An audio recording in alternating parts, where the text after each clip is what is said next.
پشاور کے حیات آباد میڈیکل کمپلیکس اسپتال میں ڈائریکٹر فائنانس سمیت اہم عہدوں پر بھرتیوں میں بے ضابطگیوں کا الزام عائد کیا گیا ہے۔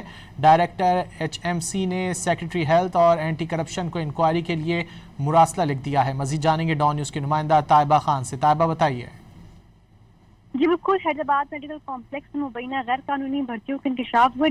ڈائریکٹر ایچ ایم سی کا سیکرٹری ہیلتھ اور اینٹی کرپشن کو انکوائری کے لیے مراسلہ جاری ہوتی ہے، جس میں بتایا گیا ہے کہ ڈائریکٹر فائنانس سمیت اہم عہدوں پر بھرتیوں میں بے ضابطگیوں کا الزام ہے، جبکہ چیئرمین بی او جی کے دور میں بھی سینئر عہدوں پر مبینہ بدعنوانی کی نشاندہی کی گئی ہے۔ ڈائریکٹر ایچ ایم سی نے جنوری 2026 سے اب تک کی تمام بھرتیوں کی شفاف تحقیقات کا مطالبہ کیا ہے، جبکہ ہسپتال انتظامیہ نے یہ تحقیقات میں مکمل طور پر تعاون کی بھی یقین دہانی کرائی ہے۔ جی بہت شکریہ طیبہ خان ان تفصیلات کے لیے۔